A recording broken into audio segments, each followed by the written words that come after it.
मित्रों, प्राचीन समय की बात है। एक बार भगवान शिव और माता पार्वती एक जंगल में बैठे हुए थे। सर्दियों की रात थी, बहुत ही ठंड पड़ रही थी। तब माता पार्वती शिव जी से कहती है कि प्राणनाथ, आज की रात निकालने के लिए ऐसा क्या किया जाए कि जिससे आज की रात निकल जाए। सर्दी भी बहुत भारी पड़ रही है।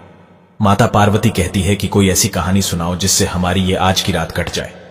शिव जी अपनी पत्नी की बात सुनकर एक कहानी शुरू करते हैं कि तुम ध्यान से सुनो, मैं तुम्हें बहुत ही ज्ञानवर्धक और प्रेरणादायक कहानी सुनाने जा रहा हूं। यह कहानी बहुत ही ध्यान से सुनना, और जो भी मनुष्य इस कहानी को पूरा अंत तक सुनेगा और समझेगा, उसका कल्याण होगा और उसे सुख, संपत्ति और सौभाग्य की प्राप्ति होगी। अब भगवान शिव कहते हैं कि यह कहानी एक राजा और उनकी पुत्रियों की है।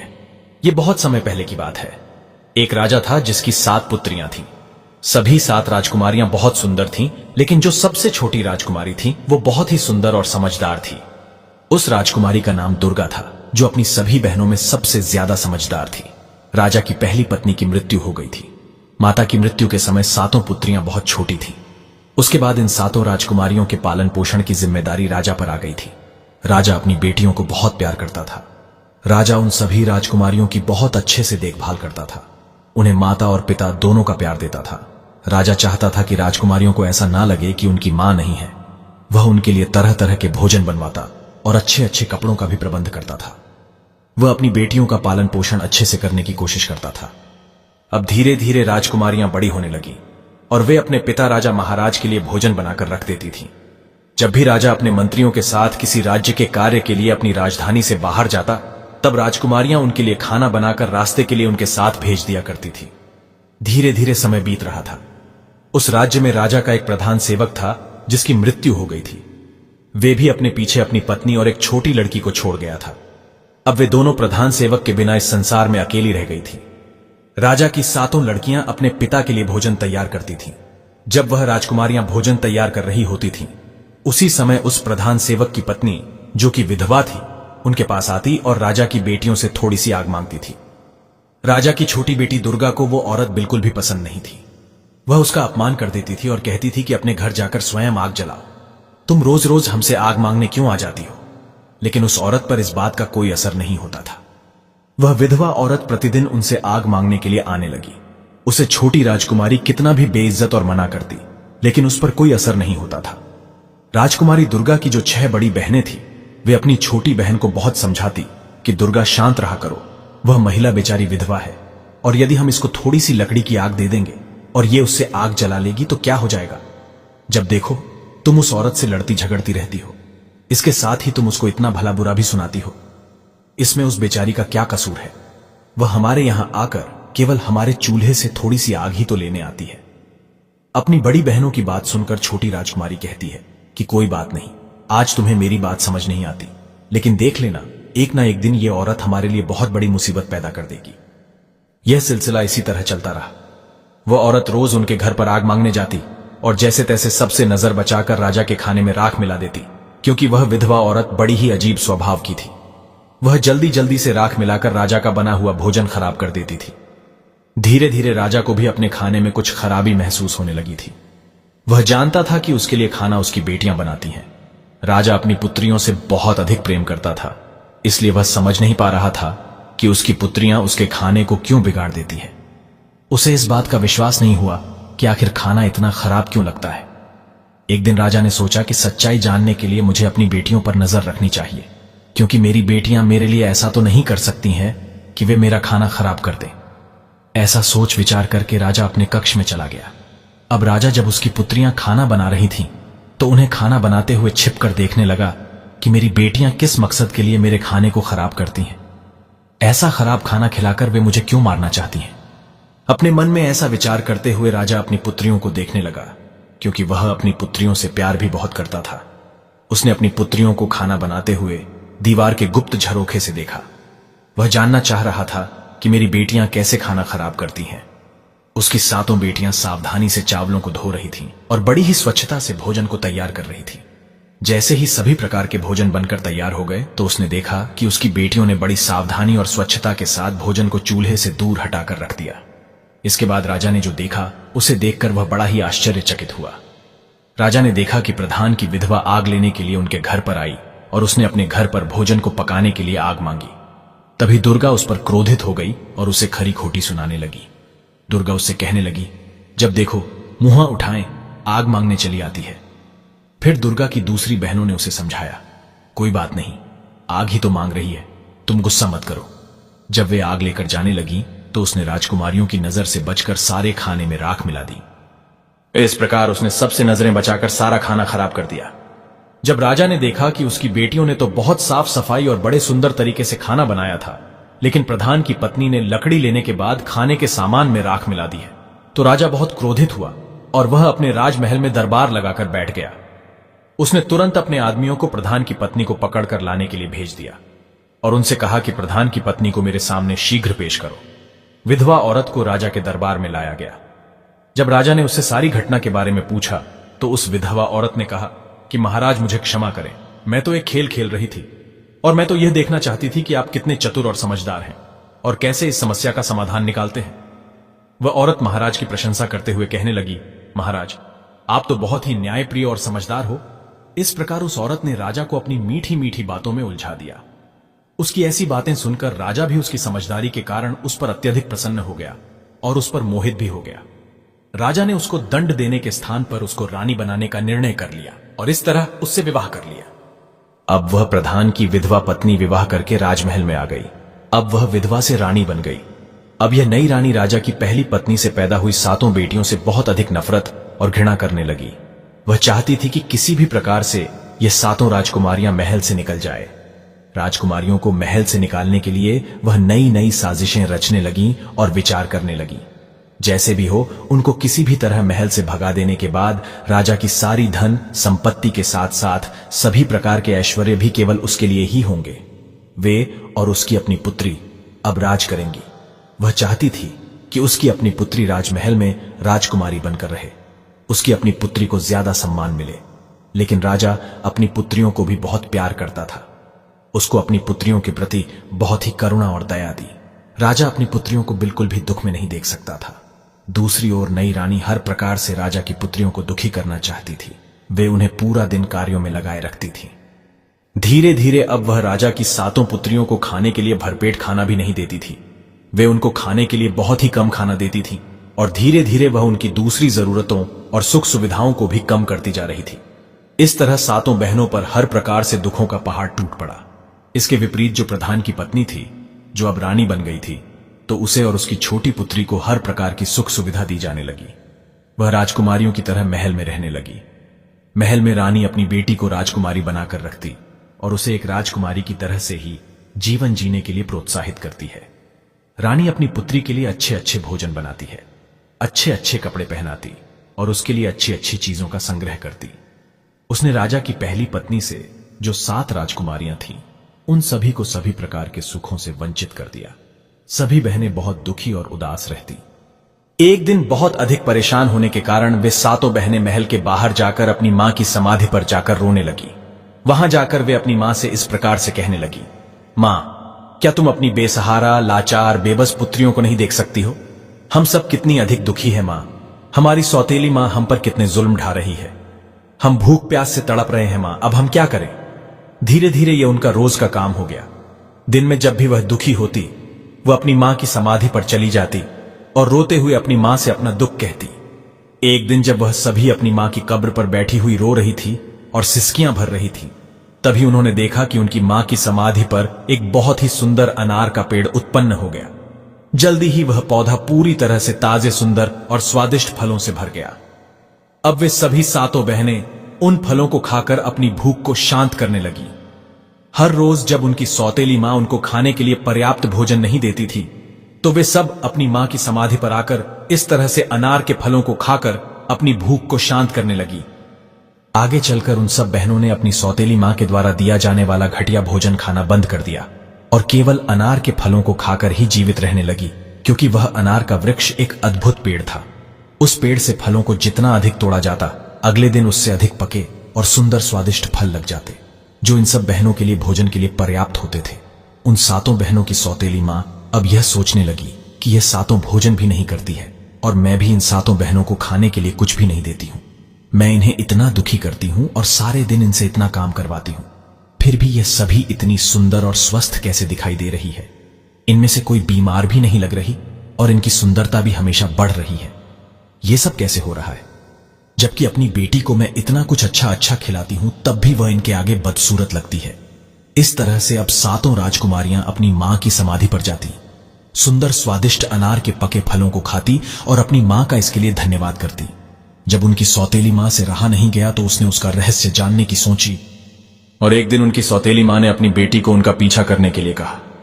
अब जब राजा की सातों बेटियां पूरा काम निपटाकर जैसे ही बाहर जाने लगीं, तब उनकी सौतेली मां की बेटी उनका पीछा करते हुए उस समाधि के पास पहुंच गई और उसने देखा कि सातों की सातों बहनें अनार के पके हुए फलों को इकट्ठा कर रही है। अब दुर्गा ने उसे देख लिया और उसे देखकर दुर्गा ने अपनी दूसरी बहनों से कहा कि तुम सब क्या देख रही हो? ये लड़की हम सबका पीछा कर रही है, हम सबको देख रही है। चलो हम मिलकर इसको यहां से भगा देते हैं, इन अनार के फलों को छुपा देते हैं, नहीं तो ये यहां से जाकर सारी बातें अपनी मां को बता देगी और ये हमारे लिए बहुत बड़ी परेशानी पैदा कर सकती है।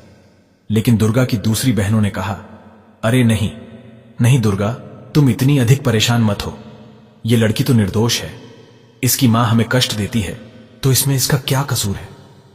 ऐसा कहकर वे उसे अपने पास बुला लेती है और उसको भी खाने के लिए कुछ अनार दे देती है।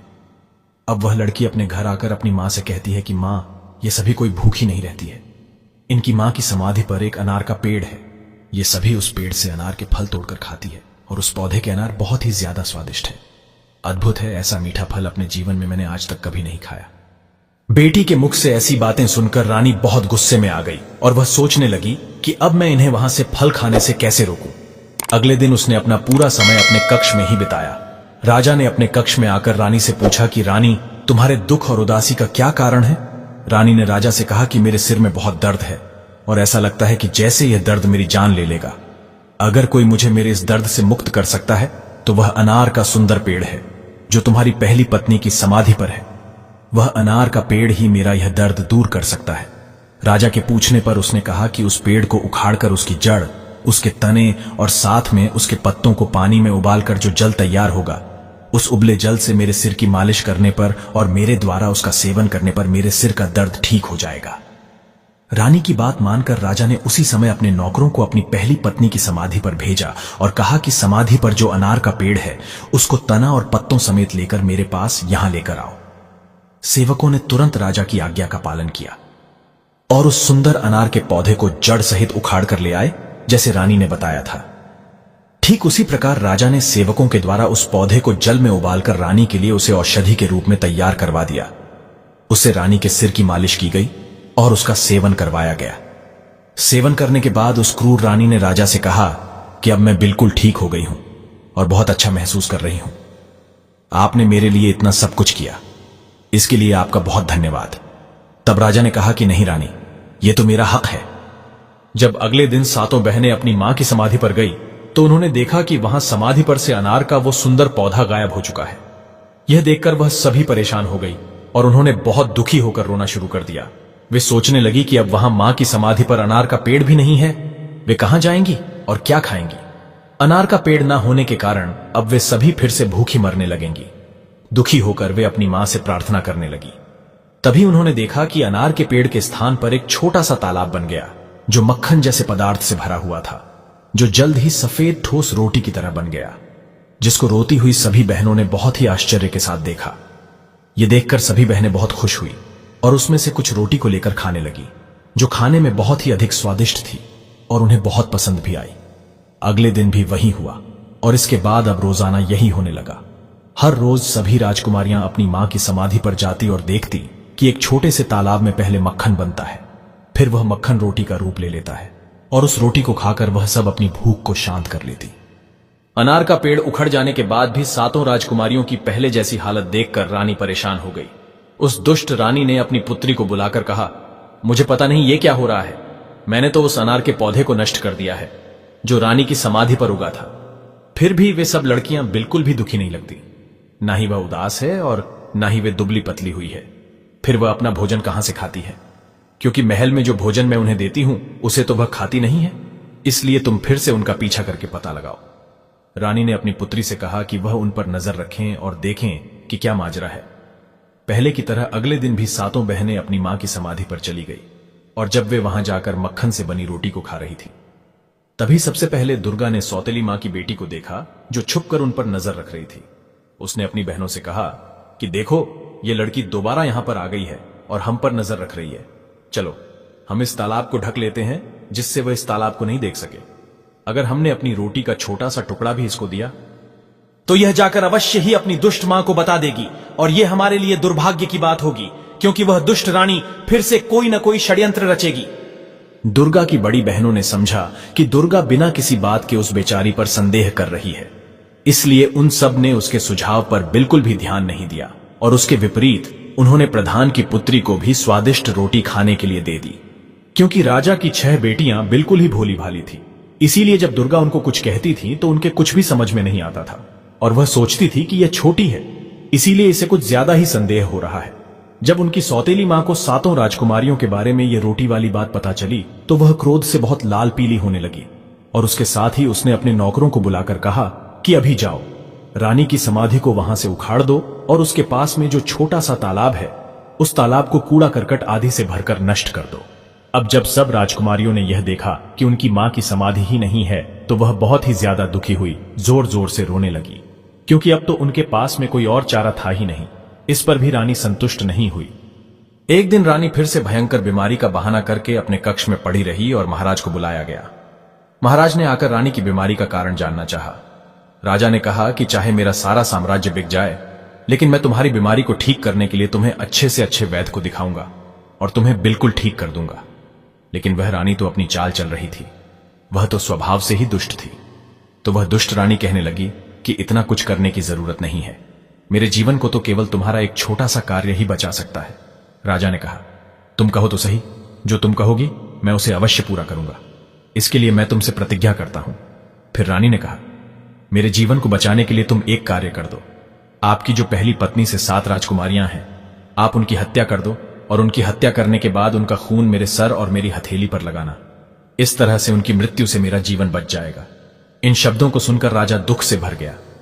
उसके पैरों के नीचे से जैसे जमीन ही गायब हो चुकी थी। वह मूर्छित सा होकर गिरने वाला हो गया।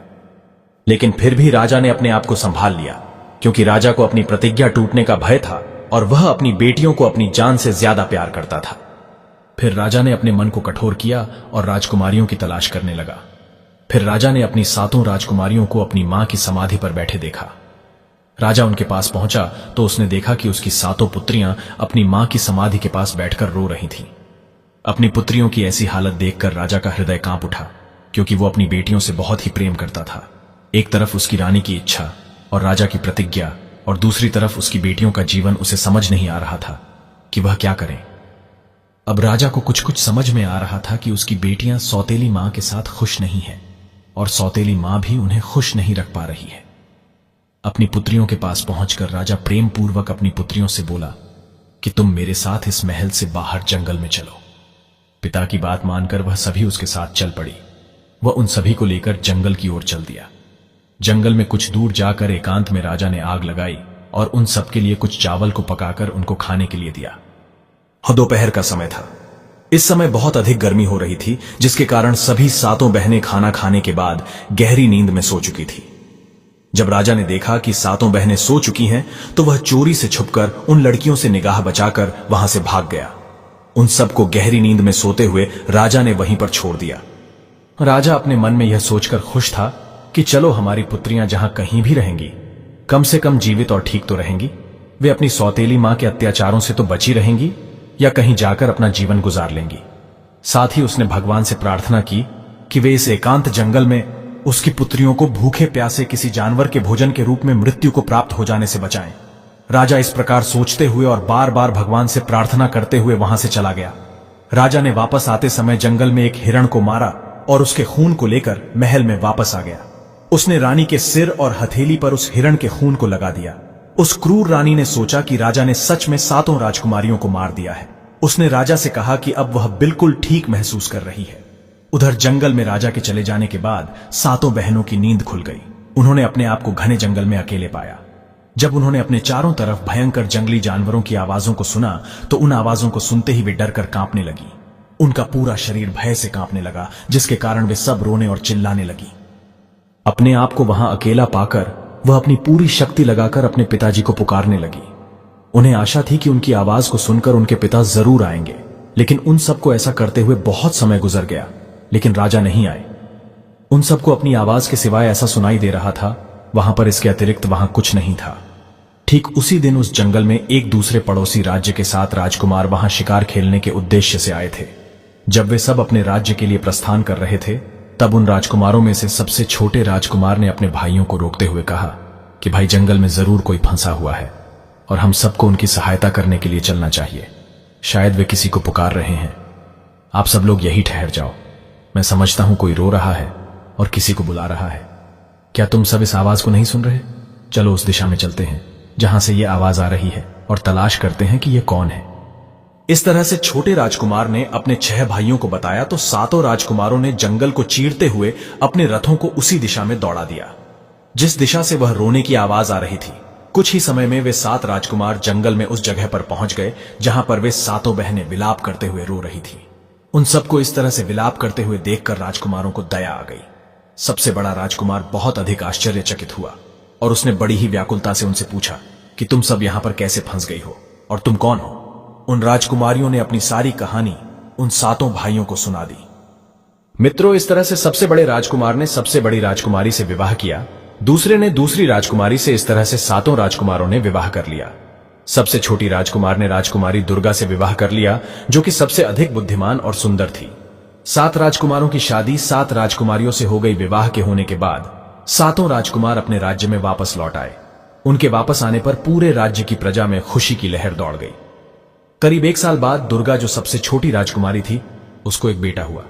बेटा होने पर परिवार के सब लोग खुश थे। उन्हें ऐसा लगता था कि लड़के का एक पिता नहीं बल्कि 7 पिता है और 7 माताएं हैं।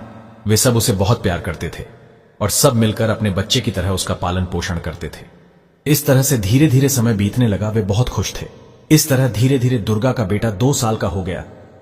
एक दिन 7वें राजकुमार ने अपने भाइयों से कहा कि शिकार खेलने का मन है, मैं शिकार पर जाना चाहता हूं। उसने अपनी पत्नी दुर्गा से भी कहा कि मैं शिकार पर जाना चाहता हूं। दुर्गा और अपने भाइयों से आज्ञा लेकर वह शिकार पर निकल गया, लेकिन कई दिन बीत जाने के बाद भी वह वापस नहीं आया और दिन बीतते गए, लेकिन राजकुमार नहीं आया। यह कोई नहीं जान सका कि वह कहां चला गया और वापस क्यों नहीं आया। यह जानकर राजकुमारियों को बहुत दुख हुआ। तब उनके पति कहने लगे कि हम भी वहां जाएंगे और उसे ढूंढ कर लाएंगे। उसके भाइयों ने कहा कि वे अपने भाई के बारे में जाकर देखेंगे कि उसके साथ क्या हुआ और वह कहां चला गया है। वे सभी 6 राजकुमार छोटे राजकुमार की तलाश में राजमहल से निकल गए, लेकिन वे 6 भाई भी वापस नहीं आए। यह जानकर 7 राजकुमारियों को बहुत ही ज्यादा दुख हुआ। जब उनके पति वापस नहीं आए तो उनके मन में विचार आने लगे कि उनके पतियों को किसी ने जंगल में मार दिया या उनके साथ कुछ गलत हुआ है। धीरे धीरे कुछ और दिन बीत गए, लेकिन 7 भाइयों में से कोई भी वापस नहीं आया। एक दिन दुर्गा अपने पुत्र को सुला रही थी और सभी बहनें नीचे के कमरे में काम कर रही थी। ठीक उसी समय कोई महल के दरवाजे पर आया जिसने काला लबादा पहन रखा था। वह स्वयं को एक साधु बता रहा था और वह भिक्षा मांगने के लिए आया था। नौकरों ने कहा कि तुम महल के अंदर भिक्षा मांगने के लिए नहीं जा सकते। राजा के सभी पुत्र इस समय बाहर गए हुए हैं। हम सबको लगता है कि वे सब मर गए हैं और उनकी विधवाओं को तुम्हारे भिक्षा मांगने से परेशानी हो सकती है, इसलिए तुम अंदर मत जाओ। द्वारपाल ने उसे खूब रोकने की कोशिश की, लेकिन उस आदमी ने कहा कि मैं एक साधु हूं और साधु को भोजन खिलाना और साधु को भिक्षा देना कोई गलत काम नहीं है। लेकिन वास्तव में वह कोई साधु नहीं था। वह तो एक जादूगर था जिसका नाम मूषक था। जादूगर मूषक ऐसे ही महल में घुस रहा था और उसने वहां पर बहुत सी सुंदर वस्तुओं को देखा। अंत में वह उस कमरे में पहुंचा जहां राजकुमारी दुर्गा अपने छोटे से बेटे को पालने में सुला रही थी। उसको देखते ही जादूगर मूषक ने सोचा कि इतनी अधिक सुंदर औरत जो स्वर्ग की किसी अप्सरा की तरह है, आज तक उसने अपने जीवन में कभी भी नहीं देखी। राजकुमारी दुर्गा को देखकर जादूगर उस पर अत्यधिक मोहित हो गया और सीधा उसके पास चला गया। उसके पास जाकर उसने दुर्गा से कहा कि मैं तुमको पसंद करता हूं, अब मैं तुम्हारे साथ पूरी जिंदगी बिताना चाहता हूं। तुम मेरे साथ मेरे घर चलो, मैं तुमसे विवाह करना चाहता हूं। राजकुमारी दुर्गा अपने कमरे में इस प्रकार एक अनजान व्यक्ति को देखकर हैरान थी। ऊपर से वह व्यक्ति उससे इस प्रकार से विवाह करने की बात कर रहा था। राजकुमारी दुर्गा ने कहा, मैं शादीशुदा हूं, मेरा पति है, मुझे डर है कि उसकी मृत्यु हो चुकी है। फिर भी मेरा यह छोटा सा बेटा है जिसके लिए मैं निश्चित रूप से यही रहूंगी और इसका पालन पोषण करूंगी।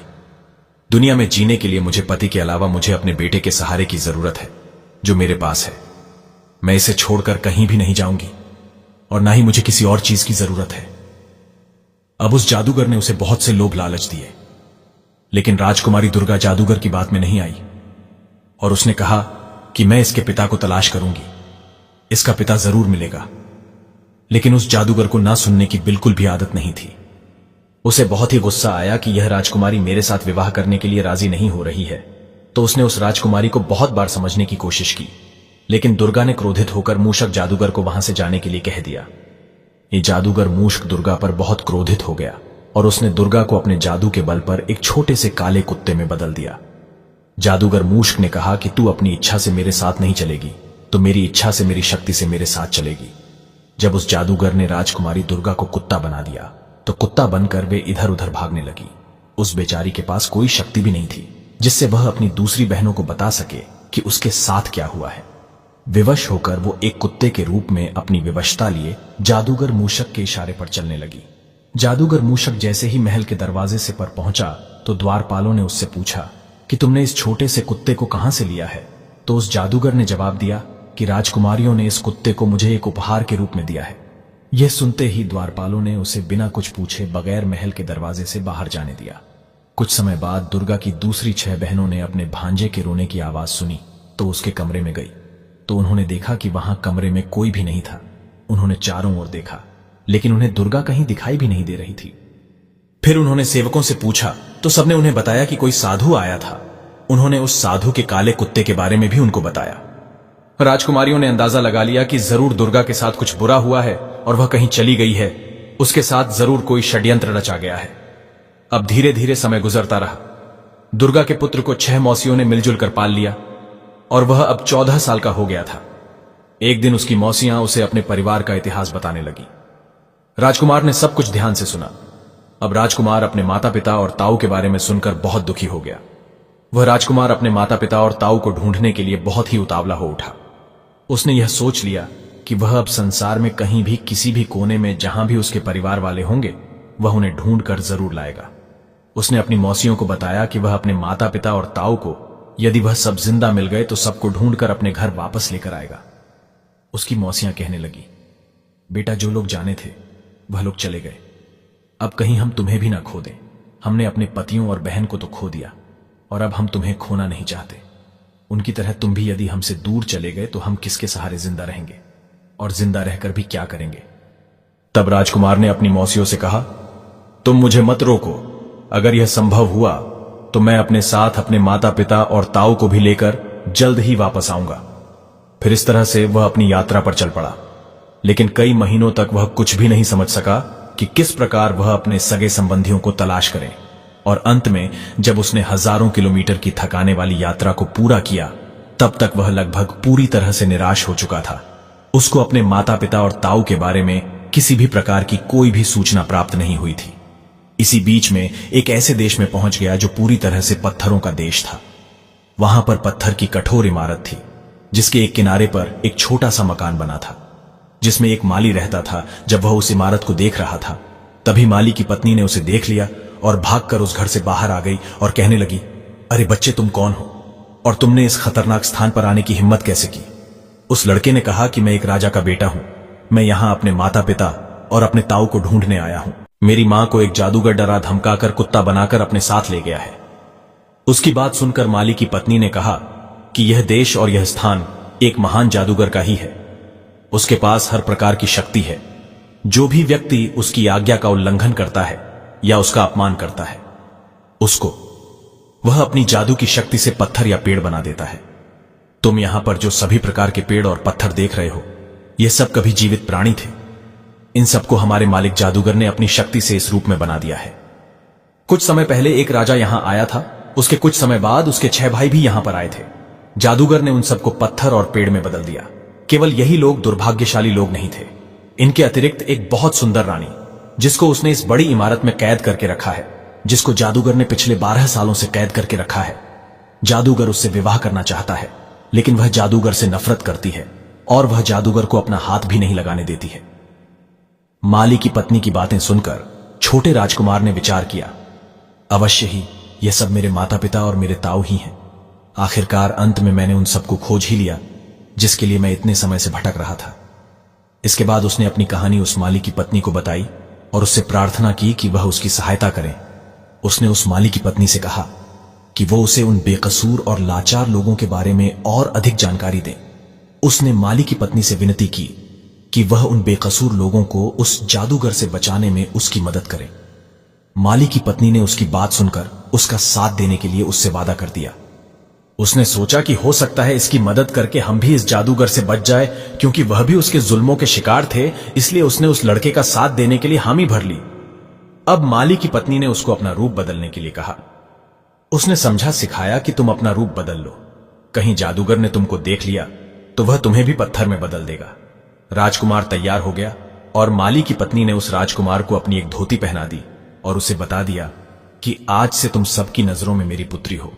उसके थोड़े समय बाद ही एक दिन जैसे ही जादूगर मूषक अपने सुंदर बगीचे में घूम रहा था, तभी वहां एक छोटी लड़की को देखकर उस जादूगर ने माली की पत्नी को अपने पास बुलाया और उससे पूछा, वह लड़की कौन है? तो माली की पत्नी ने कहा कि वह उसकी पुत्री है। इस तरह जादूगर और राजकुमार की पहली मुलाकात हुई। राजकुमार एक लड़की के भेष में जादूगर से अपनी पहचान छुपाकर मिलता है और जादूगर उसको देखकर कहता है कि तुम बहुत ही सुंदर हो। कल तुम वहां बड़ी इमारत में रहने वाली सुंदर औरत के लिए मेरा पहला उपहार लेकर जाओगी। जादूगर की बात सुनकर छोटा राजकुमार बहुत खुश हो गया कि कल वह अपनी मां के लिए कोई उपहार लेकर जाएगा। जादूगर से मिलने के बाद वह तुरंत माली की पत्नी के पास गया और इस बारे में उसने उसको बताया, और विचार विमर्श करने के बाद उसने निश्चय किया कि वह इसी भेष में, क्योंकि इस भेष में उसको कोई पहचान नहीं सकता, उसने निर्णय लिया कि उचित अवसर आने पर वह अपनी मां को छुड़ा लेगा। जब दुर्गा की शादी राजकुमार के साथ हुई थी तो राजकुमार ने उसको एक छोटी सी अंगूठी दी थी जिस पर उसका नाम लिखा हुआ था।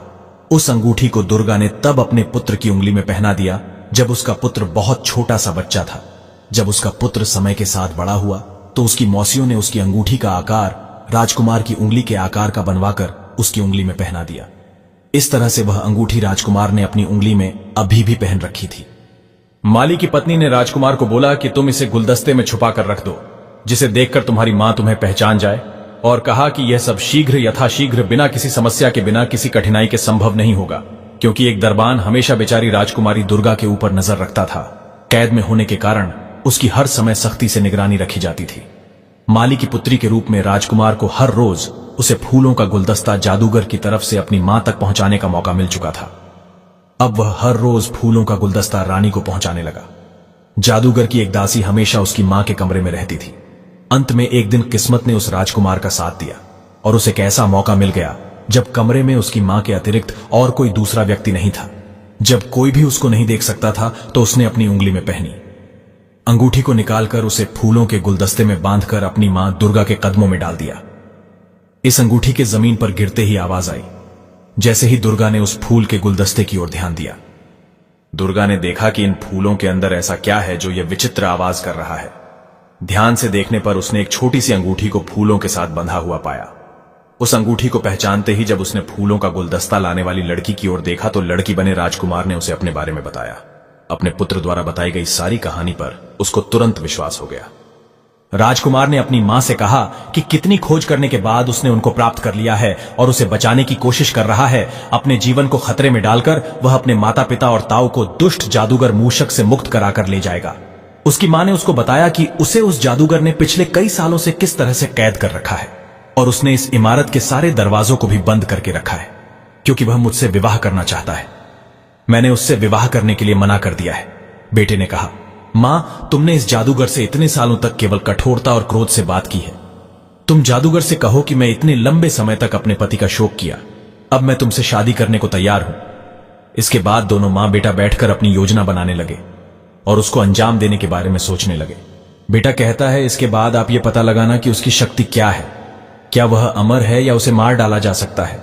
दुर्गा ने अपने बेटे की सलाह को मानने का निश्चय किया और अगले दिन मूषक जादूगर के लिए उसी प्रकार से संदेश भिजवा दिया जैसा उसके पुत्र ने सुझाव दिया था। जादूगर मूषक यह सुनकर बहुत प्रसन्न हुआ और वह जल्द से जल्द शादी करने के लिए कहने लगा। उसके बाद जादूगर मूषक ने दुर्गा से महल में चलने के लिए विनती की, लेकिन दुर्गा ने उसको कहा कि इससे पहले कि वह उससे शादी करें उसे उसको अधिक समय देना चाहिए ताकि वह आपस में और परिचित हो सके। और उसने कहा, दुश्मनी जितनी लंबी होती है दोस्ती होने के बाद उनकी दोस्ती का स्तर और भी मजबूत हो सकता है। इसके बाद दुर्गा ने जादूगर से पूछा, क्या आप पूरी तरह से अमर हैं? क्या आपको कभी मृत्यु छू नहीं सकती? क्या आप मानव जाति को महसूस करने के लिए एक महान जादूगर है? तब जादूगर ने कहा, तुम यह क्यों पूछ रही हो? तो रानी ने जवाब दिया कि शादी करके आपकी पत्नी बनने से पहले मैं आपके बारे में सब कुछ जानना चाहती हूं। यदि कोई आपदा आपके ऊपर आ गई तो मैं उसे कैसे काबू करूंगी? पहले पति और पहले पुत्र को तो मैंने खो दिया, लेकिन मैं तुमसे अगर शादी करूंगी और मैं तुम्हें खो दूंगी तो मैं किसके सहारे रहूंगी?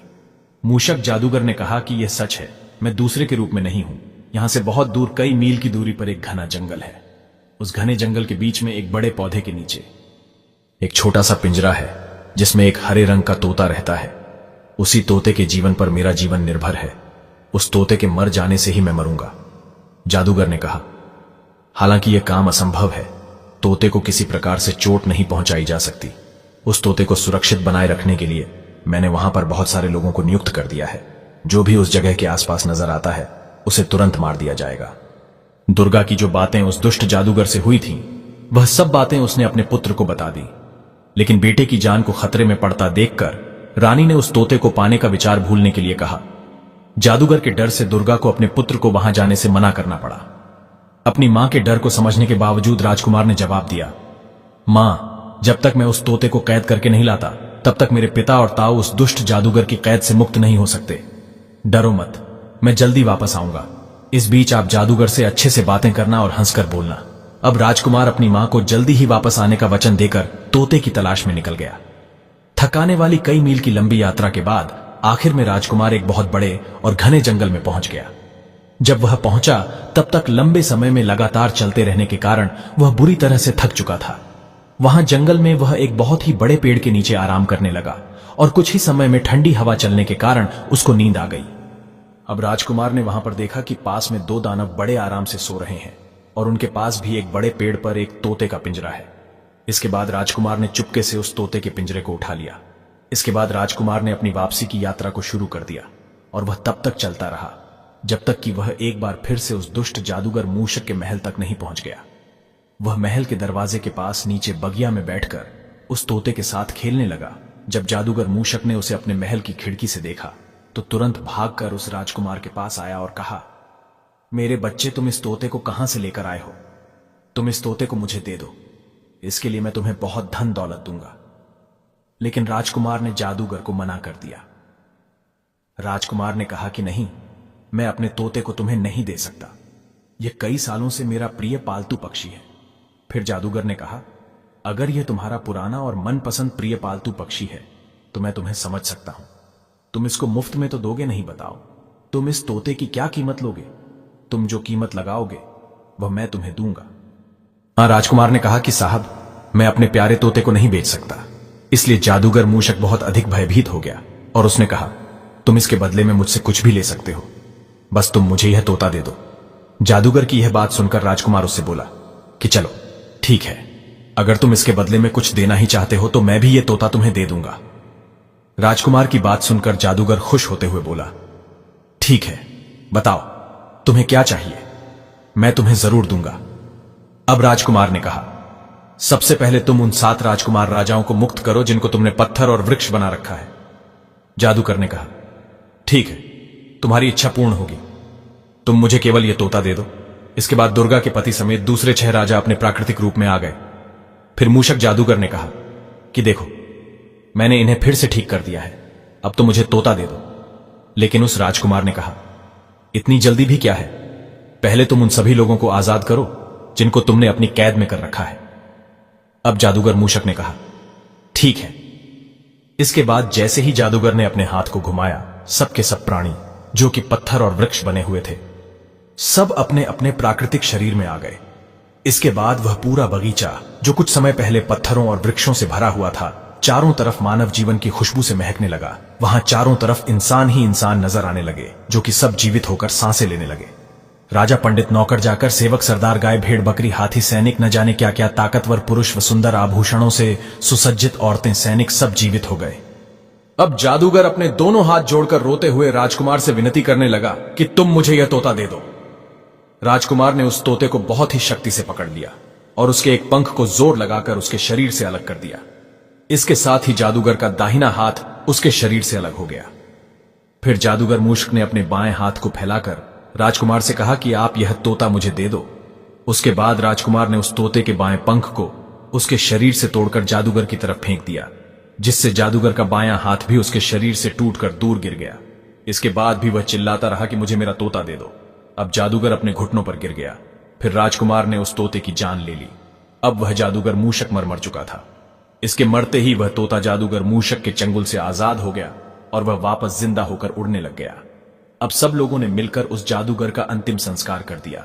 इसके बाद राजकुमार के पिता ने अपनी पत्नी दुर्गा को बड़ी इमारत से मुक्त किया और इस तरह से राजकुमार अपने सभी संबंधियों के साथ अपने देश के लिए चला गया। दूसरे सभी लोग भी अपने अपने घरों की तरफ चले गए।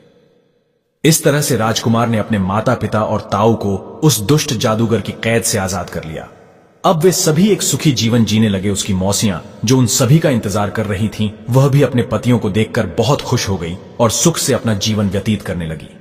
अब सातों रानियां ने अपने राजाओं को बताया कि कैसे उनकी सौतेली मां उनका अपमान करती थी और उन्होंने उनकी जिंदगी बर्बाद करने की पूरी कोशिश की थी। अब सभी राजाओं ने कहा कि चलिए रानियों, हम सब आपके पीहर चलते हैं। वह सब लोग उस राज्य में जाते हैं और जब राजा को पता चलता है कि उसकी सातों बेटियां अपने पतियों के साथ में यहां आ रही हैं, तो वह बहुत ही खुश हुआ और जब वह उनसे मिला तो अपने आंसू रोक नहीं पाया और जोर जोर से रोने लग गया और कहा कि बेटा, मुझे माफ कर दो, मैं तुमसे बहुत प्यार करता था, सबसे, लेकिन मैं क्या करूं, मेरी भी मजबूरी थी, इसलिए मैंने तुम्हें जंगल में छोड़ दिया। मुझे उसकी बातों में नहीं आना चाहिए था, लेकिन पता नहीं मैं उनकी बातों में कैसे आ गया और आप लोगों को जंगल में छोड़ आया। इसके लिए आप मुझे माफ कर दीजिए। तब राजकुमारियों ने कहा, नहीं पिताजी, कोई बात नहीं, हम बहुत खुश हैं। विधि का विधान ही ऐसा होता है कि कोई कर्मों के फल से नहीं बच सकता। हमारे भी कोई बुरे कर्म हुए होंगे जिनके कारण हमें यह सब झेलना पड़ा, और विधि का विधान भी देखिए, अगर आप हमें जंगल में नहीं छोड़ते तो हम राजाओं से कैसे मिलते। अब राजा अपनी बेटियों से मिलकर बहुत ही खुश हुआ और उसने कहा कि बेटा, तुम्हारी सौतेली मां ने तुम्हारे साथ गलत किया था। इसी के कारण जिस दिन मैं तुम्हें जंगल में छोड़कर वापस आया था, उसी रात को सौतेली मां को पता नहीं अचानक से क्या हो गया और वह जलकर मर गई। उसके भी बुरे कर्म उसको हाथों हाथ ही मिल गए थे। मैंने तुम सभी को ढूंढने की बहुत कोशिश की थी, लेकिन तुम मुझे कहीं पर भी नहीं मिली। तब वह राजा अपनी सातों राजकुमारी के गले लग जाता है और बहुत ही खुश हो जाता है। तभी मित्रों कहते हैं कि कभी किसी के साथ धोखा नहीं करना चाहिए और ना ही किसी चीज का घमंड करना चाहिए और ना ही कभी किसी को सताना चाहिए। अब शिवजी माता पार्वती से कहते हैं कि देखो पार्वती, कोई भी अपने कर्मों के फल से नहीं बच सकता और हमें हमेशा अपनी बुद्धि से काम करना चाहिए और कभी भी घबराना नहीं चाहिए और विपरीत परिस्थितियों में सभी का साथ देना चाहिए और कभी भी किसी को सताना नहीं चाहिए और सभी के साथ में प्यार से मिलजुल कर रहना चाहिए। तो दोस्तों, कमेंट में बताओ कि आपको यह कहानी कैसी लगी। अगर आप भगवान शिव से प्यार करते हैं तो एक लाइक जरूर करना। कमेंट में लिखें हर हर महादेव, ओम नमः शिवाय।